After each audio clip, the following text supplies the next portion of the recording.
Garcia, and here are the news. Stockholm attack suspect was refused residency. The suspect behind the Stockholm truck attack had been facing deportation and had extremist sympathies, Swedish police say.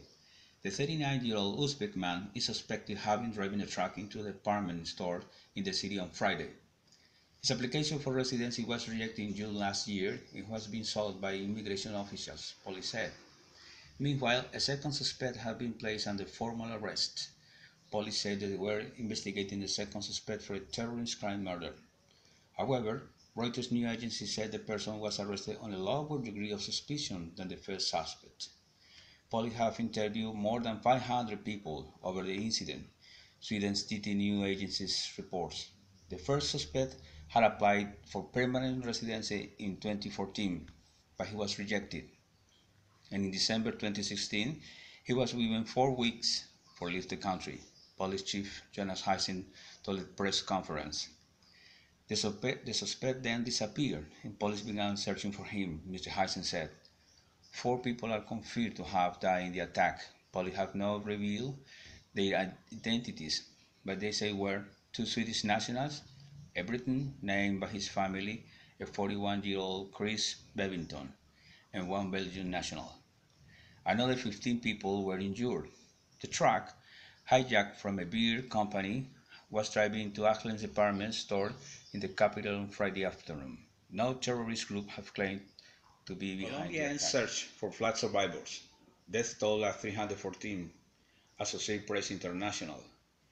Colombian officials on Friday formally abandoned the search for survivors of floods that killed at least 314 people in the small southern city of Mocoa, though 106 people remain listed as missing.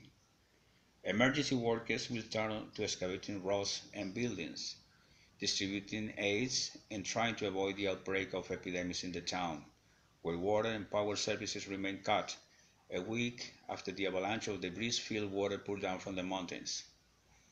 Without adverse conditions, a person can survive a long time, but with the quantity of mud and rocks in Mocoa, that is very difficult, said Manuel Infante, who has been leading volunteer firefighters who arrived from Cali.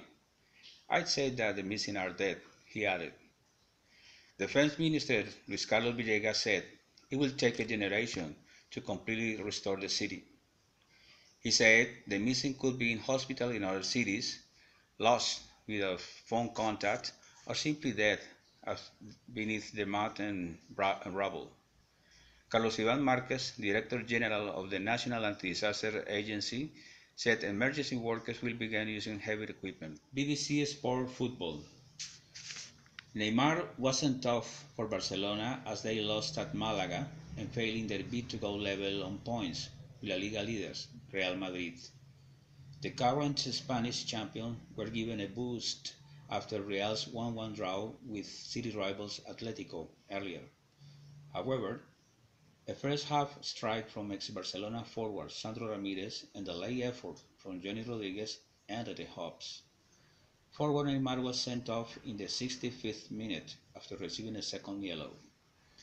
The Brazilian international, with 15 goals for Barca this season in all competitions, have brought down Diego Llorente with a late challenge, and then sarcastically applauded as he makes his way off the pitch. The 25-year-old is said to be suspended for the next league game against Real Sociedad on 15 April, but he could receive a longer ban if his reaction to the red card is deemed as contempt of the officials, which could mean he could miss the potential season-defining El Clásico at the Bernabeu on 23 April. Barca barely troubled Malaga keeper Carlos Kameni, although the Cameroon international did make two good saves to block two fine efforts from Luis Suarez. Malaga, who began the match in 15th spot, looked far from threatening, especially on the counter-attack. They took the lead in the 32nd minute when Sandro, who led for Malaga this summer, fired past Marc André ter Stegen. In the second half, they had a goal disallowed when Alberto Peñaranda was wrongly flagged offside before they finally scored the second. Pablo Formal's square ball found Rodriguez, who had slotted in front 10 yards out. The defeat means Barcelona remains on 69 points, 3 behind Real, who have a game in hand.